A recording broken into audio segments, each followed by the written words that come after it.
Singusum credo pater mitam corpus spiritu Deus Deus micam corpus meum madram tam crus metamitsai. Kita ang kaugatan. Kana ang kaonoran.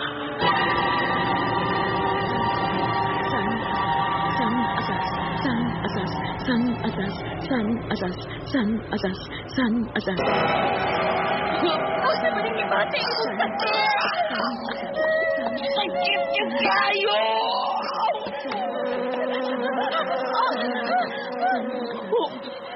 Sabi! Sabi! Ikaw ang magdaunggan! Sabi! May uhipan niyo ikaw ang mo kalong!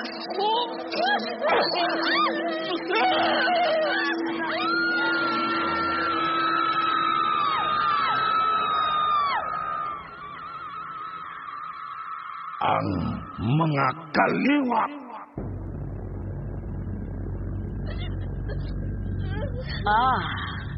Nahigugman na ang mahalog palangga kong anak. Mama Matilde. Tuwa pa sa kaliwat nga gikaligot-gutan o gidomtan sa atong mga kaliwat. Mama Matilde. Usara kadagom, mukirig siya.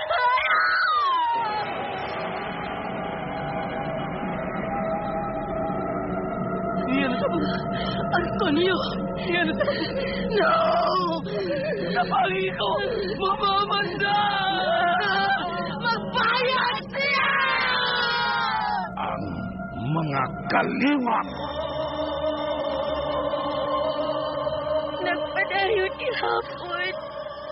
Ay, katapusan nga pagtumod. Ikan pa kaniyan to ang magkaroon ng kaligot-gutay sa inyong kaliwat o among kaliwat.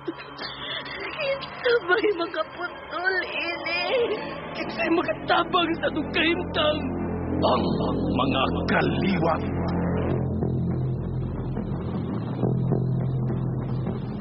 Ang mga kaliwat.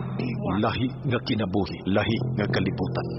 Usa ka lahing abilidad ug gahom sa kaalam nga iya sa dautan ug dulumtanan sa labawng gamhanan gikan sa labing ubos nga dagang sa panulat ni Fermin Culiantes Gomez. Sa direksyon ni John Gomez. Music and sound effects Randy Padayaw Susun. Recording editor Ariel Mancao. Mga tunog ug kasikas Ricky Garing. Laing dalit kanato sa RMN Drama. Tusok-tusukon ko sa mga gagom ang kasing-kasing. Ipalanlan ako sa mga bakukang upuhipan. Iluto.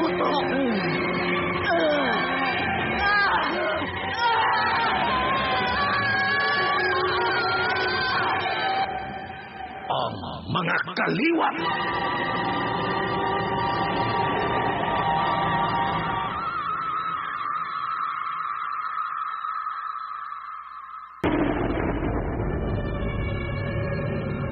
Niya ang paghulagway sa mga isina sa miaging yugtok ning atong sugilanon.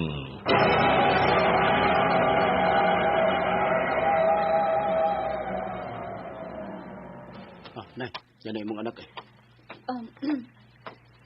Paamin ako, Mama Matilde. Ayaw pag-amin-amin. Wa ka na sa among kaliwat. Alas 3 pa sa hapon, nga wa mo'y klase. Nanimaho kang laki. Nanimaho ay mong kalawasan sa baho ni Antonio. Kano saan lang mo nagkasinabot pag-usap? Tugani ko. Kay sayod ka nga mananag-ansab ko!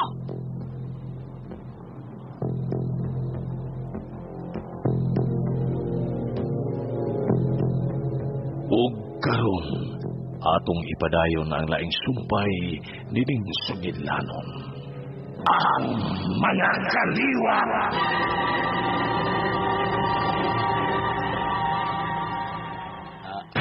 Wala ko'y labot ang isyuha, Matilde.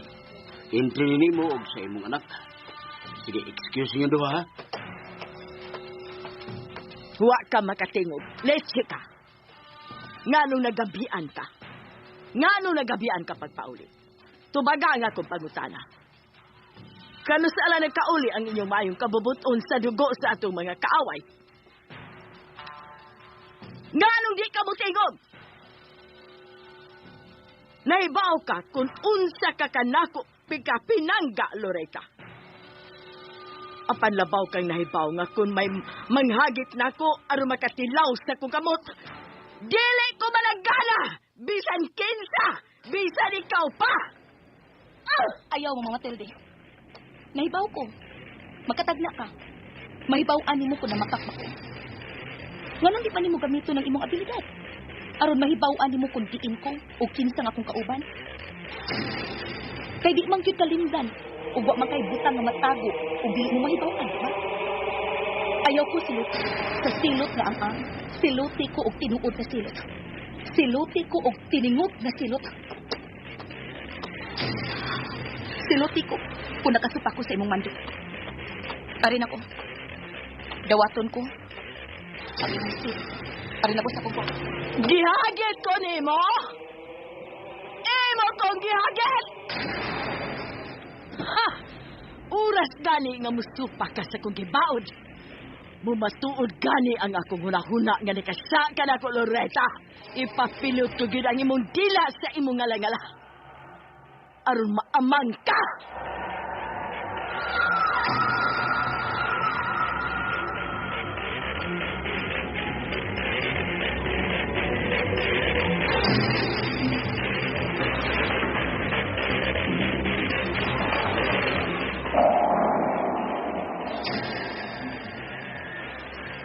Makita na ko sa dinis sa diwang aning bumbong. Naasa sa lamisita sa kawas. Gipiyong na niyang iyang mga mata. Kibutang niya ang tumoy sa duwa niya kakabot sa iyang agtang. Doon na sige trabaho. Piyungon ko usap ang akong mga mata.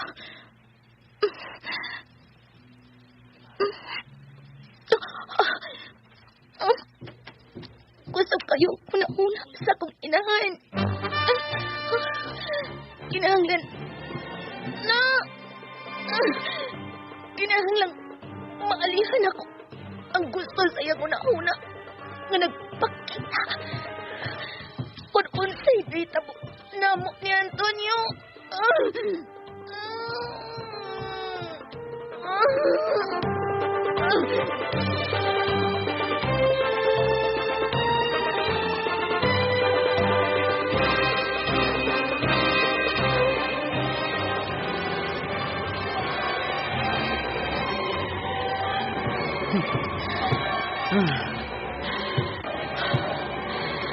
Ay, alas 3 na sa hapon.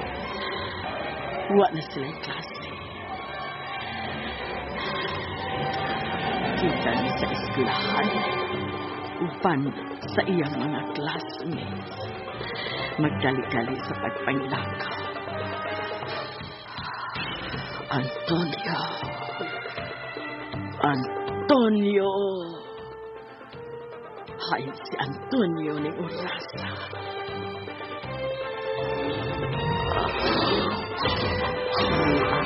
Si Antonio.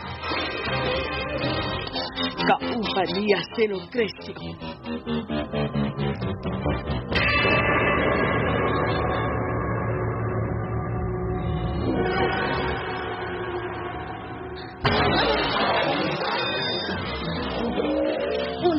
Nakita uban sa mga classmates. Karon nakita niya si Antonio ug Lucrecio sa iyang nahuna.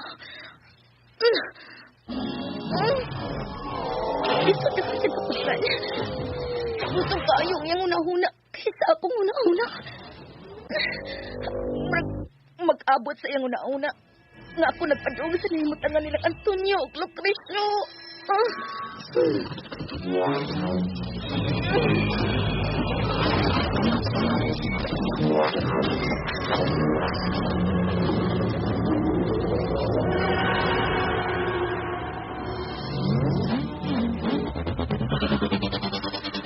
Kauban gihapon siya ug ang iyang mga classmates.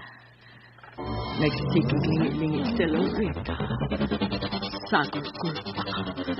Sagol kahadlok na may laing makakita niya.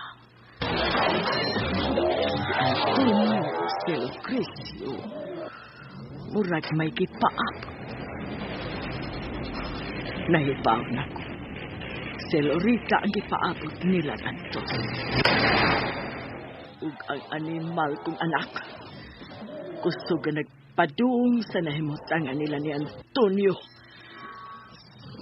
Pagkadakog sa ni mo, Loretta, silusan ko ikaw.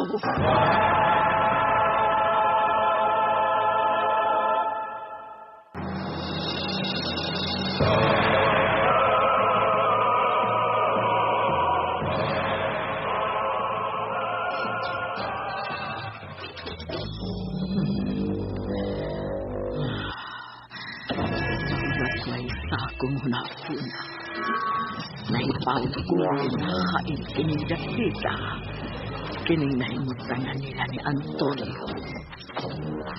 Anhi sila mag-abot si Loretta at Antonio.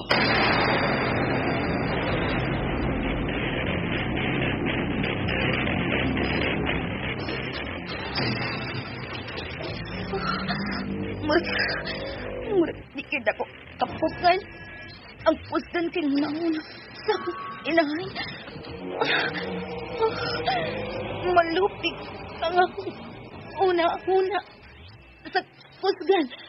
Kayo po na una ni Mama Matilde.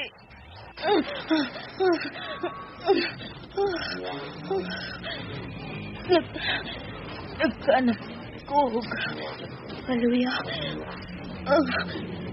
Katugon ko. May bawaan niya kunon say naitabo naman ni Antonio kaniya. So ayan, luway na paglito ka. Ang nakita na ko sa maong basahon. Krusum.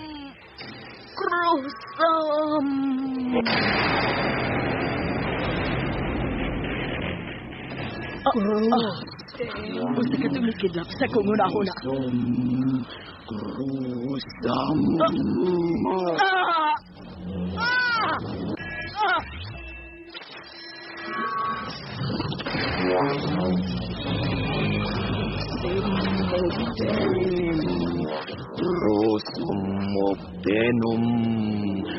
Rosam obtenam.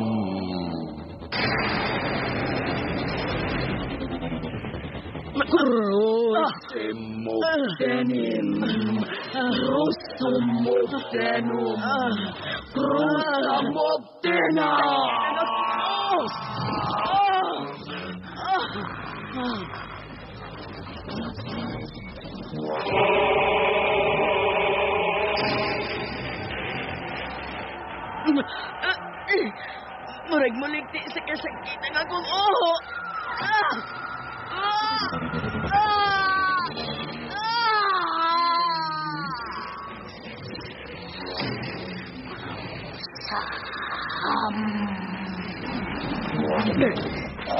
May papag sa kunguna-una.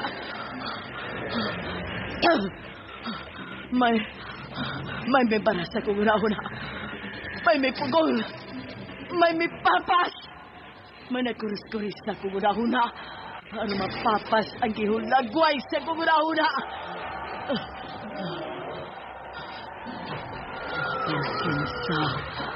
Kinsa ang kag-iyat sa tingog. Kinsa ang kag-iyat sa maong tingog. Nasiguron ako na dili ka to tingog ni Amanda. Pag maulag, kinsa kag-iyat sa maong tingog nga mo'y mipugong sa akong una-una.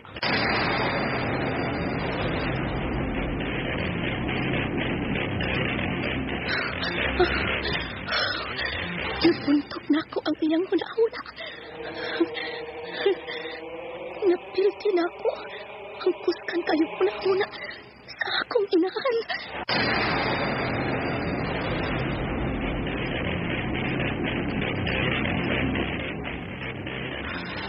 Mailhan ko karon kung tinuod pa ang akong pagtud.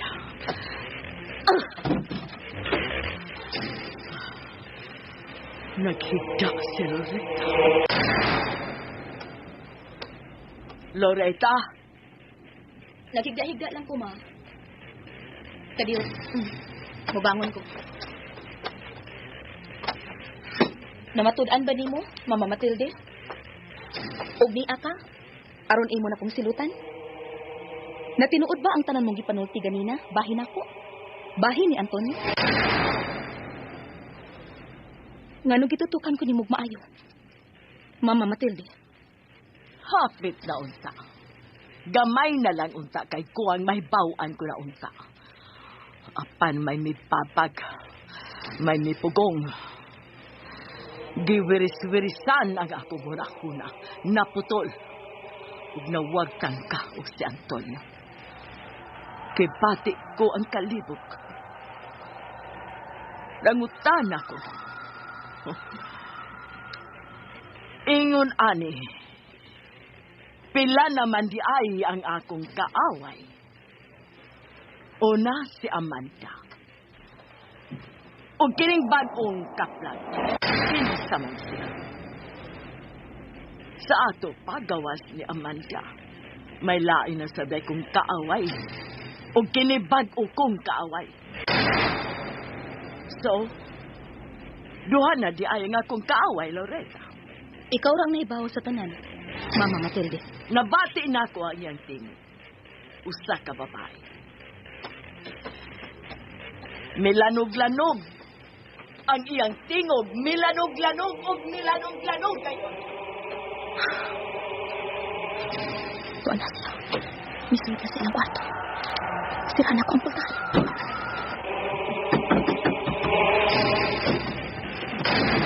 Oh, Manghinaot ko. Nasayot ko. Ngandira sa itong Pinoy-anan ang ikaduha kong kaaway. Mamatudan ko gani nga ni aras siya magpuyo ang ikaduha kong kaaway. Dili lang unya siya mag-umahay. duha ra kaming imo. Duha ra kamo. Karon, kinsa may buot nimong ipasabot? Papandili ko mo tuong nga si Dominic. Saan ka? Anaara nimo. Kung moingon kang, ikaw.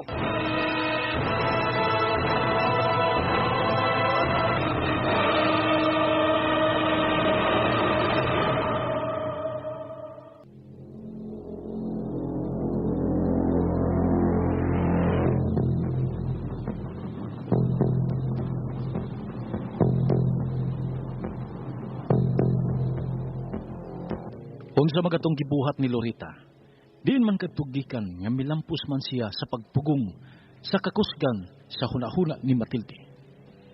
Unsay plano ni Amanda ug Matilde. Mga higala, gidapit ko kamo sa pagpamati sa wanday ning sugilanon ang mga kaliwat dalit sa RMN drama.